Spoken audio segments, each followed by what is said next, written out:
welcome back to the Citizen channel, another CITY130. Yes, we're at Liverpool very soon as I'm recording this. Not a happy hunting ground. Of course, the CITY130 looks back at Manchester City's history and a little bit of pre-Manchester City, of course. But, of course, Manchester City came into being 1894, 1895. So we're currently in the 2024-25 season. So it's CITY130 plus bits and pieces, of course. So throughout the season, I'll be looking back at matchups. And, of course, City at Liverpool's not been great, has it? We've not done very well there. And if we look back at it in time, it's never that good. We never really had big purple patches. So we'll look at the old and new with City at Liverpool. I'm recording this on the 14th of November 2024, so any facts are correct at that time. And as I record this, City will play Liverpool. Will we win? Will we draw? Will we get beat again on the 1st of December 2024? And it could be a big, massive game, which they always are these days in this era anyway. We'll have a look at some of the history. This is our league record at Anfield. League record. We've had a few cup games, although they've not gone that well either. We've played 88 times, so one of the most in our history. Won 14, just 14. Drawn 21, and we've lost 53. So if you think about it, out of the 88, we've not been beaten 35. So we think positively. That sounds better, doesn't it? Probably not. We scored 109 goals and let 180 in. Our first ever league meeting at Anfield was in the early days of Liverpool moving to Anfield, December the 2nd, 1893, when we were still Hardwick at that stage, and we lost that one 3-0. Liverpool won the second division title that season, so by the time we played them again on New Year's Day 1896, we were now Manchester City, of course, at that stage, and another defeat, 3-1. So it didn't change. In fact, it was our 7th visit before we registered a win on Merseyside. So it appeared really in the early days that it wouldn't be a happy hunting ground. Never mind now, it wasn't then. Anfield, of course, was home originally for a few years to neighbours Everton, but we won't go into the politics of that. But, of course, the formation of Liverpool in 1892, they took over Anfield. To make a few quid, I think, for the owners of the ground, but there you go. That's history, isn't it? Whether it's good or bad. So that was their home from then. Our biggest away win was 6-1, believe it or not. Yeah, we love a 6-1, don't we? Back on the 26th of October 1929. Our biggest loss, though, were you there? 28th of October 1996, 6-0. It's never good to get beat, but to get absolutely battered is never good. Despite not winning as many trophies as other managers, a certain Bill Shankly, of course, holds a lot of love over on the red half of Merseyside and is considered, I think, generally to be their greatest ever manager. He managed them between 1959 and 1974. It was said his ideology captured the hearts of Scousers and Liverpool fans around the world. At the time, there were a number of inspirational managers, of course, the likes of Joe Mercer at our wonderful club, and of course people like Busby, ex-Blue Busby at United. He put a statue up to him. It's great when you've got statues of City players outside Old Trafford, isn't it? The way that Shankly conducted himself, seemingly, from what I saw, not only with the supporters but with the players, meant there wasn't a single Scouse soul that had a bad word to say about him.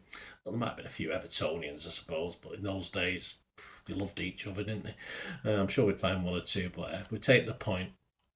And as the founder of the classic boot room, Shankly brought in players, legends such as Ian St John, Roger Hunt, Kevin Keegan, John Toshak. Sadly, many of those not longer with us, which is the sign of how it is, isn't it? All became, of course, Liverpool icons, those players, and many more. So Bill Shankly, yep. We'll go back to him in a second, or in a moment anyway. Foot in both camps. Yeah, many players, of course, have wore the shirts of Liverpool and City. Balotelli, legendary. One who played the least, Steve McManaman, legendary, for all the wrong reasons. One who played the least for both sides was a certain Scott Carson. He made 9 appearances for Liverpool and 2 for City. Yeah, he's done well over trophies, hasn't he? One player wrapped up, though, well over 500 games combined for both clubs. Do you know who it is? You probably do. Yes, he played over 200, about 203 games, depending which stat you look at for City. and played 332 games for Liverpool. Yes, a certain James Milner. Yeah, okay. Got to love him, haven't you? Probably not. Current manager. Well, how do you follow Jurgen Klopp? Well, they're doing all right, aren't they? Arne Slot appears to be doing a pretty good job, and he's making it all look relatively easy so far. Fingers crossed we can change that. His last job was at Feyenoord, of course, who ironically City did a 130 on very recently because City play those in the Champions League 36 league format. He actually won. He finished runners-up in his first season, 21-22. I think he took over in the December of that season. Runners-up in the UEFA Conference League final. And then in the 22-23 season, he helped Feyenoord win the title, which was nice. And in the 23-24 season, before he was poached by Liverpool, they won the Dutch Cup. So, it's always averaging a trophy season. He'd be all right. He'd do better than Klopp if he carries that on, won't he? As a manager in Holland, he managed 3 teams, and his win rate varied between 55 to 65%. Give or take point something. But as at Liverpool, as at the 22nd of November 2024, his win rate is an impressive 88%. So let's try and knock that down, eh? Anyway, to finish, let's go back to Bill Shankly, guys. Let's talk a meeting with our own managing legend, Joe Mercer. A very special season for us, 1967-68, and it's a good meeting because we didn't get beat. I'm not saying we won, but we didn't get beat. And our trip to Anfield was exactly halfway through what was then a 42-game season. It was match day 21 on the 16th of December 1967. So, more or less near enough to the day that we're playing them, a couple of weeks out. Of course, how many years, I've not worked this out, 57 years later. Flipping heck, I'm old. We'd met in the opening day of the season at Main Road in front of a crowd of 49,531. That ended in a 0-0 draw. And we arrived at Anfield unbeaten in our 9 previous league games. We'd won 7 and drawn 2.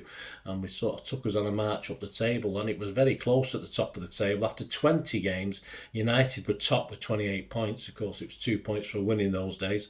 Liverpool was second on 27. And we had exactly the same points. We were third on 27 points. But a very slight, it wasn't goals for and against then. It was an average of goals. But it was literally points very tight on goal difference. We had a slightly worse goal difference than Liverpool. And the attendance that day was a full house, 53,268. The Liverpool team, one of my goalkeeping heroes as a kid, I just loved him. The Flying Pig, Tommy Lawrence, Lawler, Burns, Smith, Strong, Hughes, Callaghan, Hunt, Haitley, St John, Thompson. Their sub was a guy called Stevenson. I don't particularly remember him. City's team that day: Ken Mullen, Buck, Pardo, Doyle, Heslop, Oakes, Lee, Bell, Summerby, Young and Coleman, the classic, almost the classic City team. And our substitute who came on 62 minutes was Bobby Kennedy. So interesting enough, we'll go over to an unbiased, which you can't really say that these days, an unbiased report in the Liverpool Echo. Yes, we know how it's just an organ for Liverpool now, isn't it? That paper, if you can call it that. I'm calling it toilet paper these days. But it was quite an unbiased report by Michael Charters, who wrote it for the Liverpool Echo on the 16th of December 1967. Let's go over this, have a look at this report and read this report out. 10 minutes before the scheduled start, the top of the table game between Liverpool and City, United were top, but I know what it means, at Anfield this afternoon, the Liverpool chairman, Mr Harold Cartwright, announced over the public address system there could be a delay in starting owing to unforeseen circumstances. I understand that the reason for this was that Roger Hunt and Tommy Lawrence, who live at Warrington, have been delayed in heavy traffic and have not been able to get to the ground at the normal time. On the dot of 3 o'clock, the Liverpool team come out some 5 minutes after the City team had appeared. They were trying to tire us out beforehand, weren't they? And they were as selected, with Hunt and Lawrence taking their normal places. The game started between 2 and 3 minutes late. Well, I hope the FA fined them. Probably not. City started off in whirlwind style after Liverpool had got a corner in the opening seconds, and a brilliant bit of work by Coleman on the left saw Lawrence having to leap high to tip out a dangerous cross. City were moving the ball about in exhilarating style, And I've rarely seen the Liverpool defence under such pressure in the opening minutes of a game at Anfield. Another good City move between the inside men saw Bell turn onto a ball from Summerby's pass and drive it wide, while Lawrence came out intelligently to intercept a dangerous young pass to Bell. Liverpool replied with a couple of shots by Hunt, which were off target, but the greatest feature so far had been the speed with which City has attacked, with 5 men up and each one driving down hard. Both Bell and Lee were down injured at one stage after tackles by Smith and Hughes. Yeah, they were quite dirty, Liverpool, weren't they? Respectively, and in order to stop play, Buck cracked the ball into the Kembling Road stand. Both trainers were on, and the City substitute came out as well to help in treating Doyle, so that City had 3 men under attention at the same time. 3 magic sponges. The game was held up for 2 or 3 minutes while all the treatment was being given, and the worst off was Bell, who resumed limping. Liverpool were coming right back now, because you'd cropped half our players.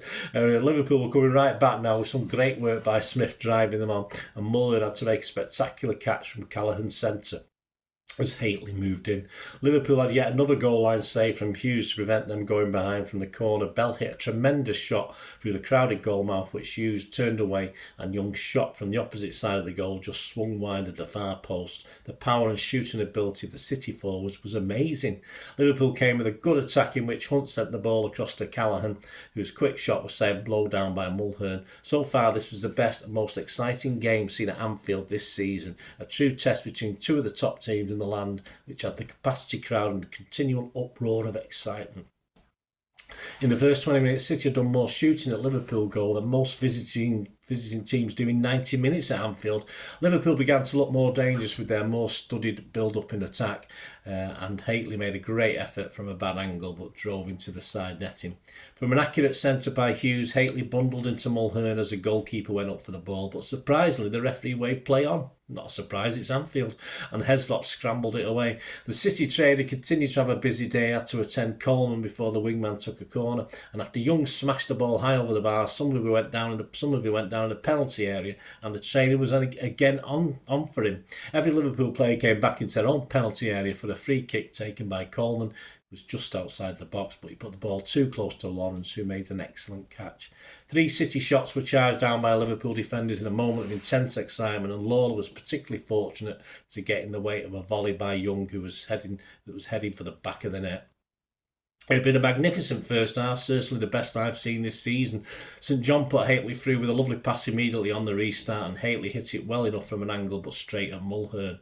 Bell had a glorious chance but was robbed by a brilliant interception by Byrne, and with Smith as ever the great Liverpool driving force, the Reds were fighting off the City raids and setting up great attacks of their own. Liverpool took the lead amid incredible scenes of enthusiasm from the fans 5 minutes after half-time, thanks to brilliant work by Callaghan and Thompson. Callaghan picked up St John's pass in his own half, raced down the middle and passed to Thompson, whose cross beat Mulhern in the hair, struck the face of the crossbar and bounced out to Hunt, who turned it over the line from a couple of yards. Liverpool were really showing their best form now, and City on defence did not really look anything like as good as the side they had in the first half. City were now only seen in isolated raids, though they were always dangerous. Coleman and Young did well down the left, and Coleman's centre was snatched from under the bar by Lawrence. The incident and minute pattern continued, and Hunt did exceptionally well to collect a throw-in from the right and work his way in towards goal. His snapshot almost surprised Mulhern, who had to dive and save at the foot of the post. After 62 minutes, Summerby had been limping, went off, and Kennedy substituted. It was all now Liverpool, helped by a little bit of luck. They withstood the City's first half barrage and were now controlling the game to their own tactical pattern. With Liverpool so much on top, it was a complete shock when Lee broke away and scored a brilliant individual goal for City's equaliser after 73 minutes. There was no apparent danger when Hughes went up to intercept a long clearance, but he headed the ball instead of out of play, straight into the feet of Lee. The City winger took it on the penalty area, sidestepped Byrne's tackle and drove the ball just inside the post past the diving Lawrence. Heslop came up for a City free kick and almost scored when he drove a low shot through a packed goalmouth. Lawrence dived in at the last moment to save. Lawrence was injured again, saving at the feet of Lee after Doyle had driven the ball in from a breakaway, which could have easily brought City the win if Doyle had just passed to Lee instead of shooting himself. Well, there you go. Good. Sounds an exciting game. I'm not sure if it's on on the on YouTube, but it'd be good if it was. Also, high praise for both teams from Paul Fitzpatrick for the Guardian newspaper. He said about the game, "I suspect that even the gods of the game joined in the applause at the end of the match between Liverpool and City at Anfield, where 2 goals were shared. City's improvement from last season is not so much remarkable as miraculous. The personnel, with the exception of Liam Mulhern, is the same, yet from a drab side City have become one of the most exciting in the country. However, I do not want to praise City at the expense of Liverpool, for the fairest thing that can be said of this match is that if City were majestic, Liverpool were magnificent." Yeah, I think they like the game.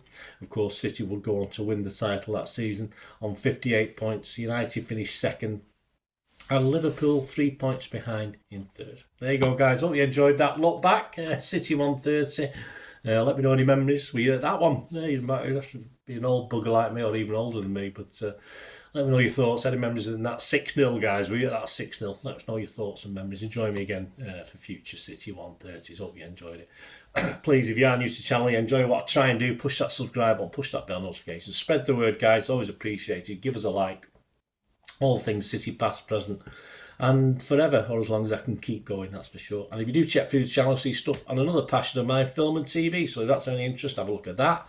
Or if you know somebody might be interested, give them a kick in my direction. I'll be very grateful. And please, if you can help support the channel, that'd be wonderful. You might just be watching a couple of adverts. We do have sponsors at the moment.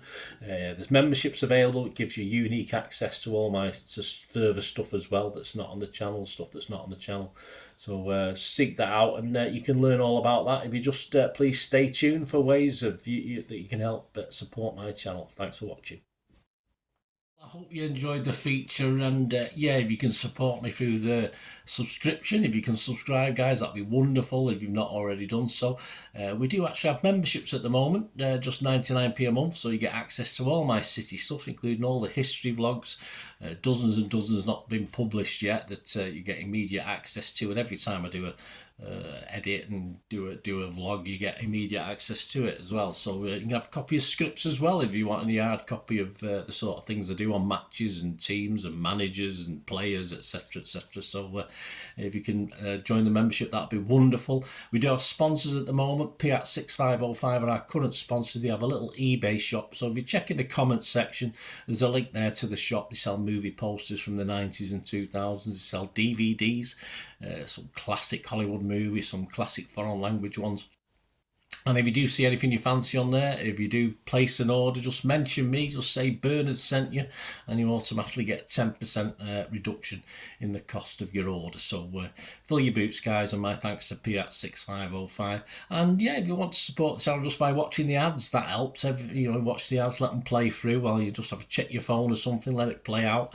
And of course, if you follow any of the links, that always works as well. If you follow a link to one of the ads and you fancy something, I've done it myself. I've followed a link and actually purchase something from another organisation, but it can happen. It can happen. Not all ads are stuff you're not interested in. And of course, if you can give us a like, guys, that would be absolutely fantastic. All likes are much appreciated. Anyway, thanks for watching. Until the next time, of course, I only ever ask one thing, don't I? Please, I ask you all to stay safe, especially you Blues. Until the next time, come on, City. Bye for now.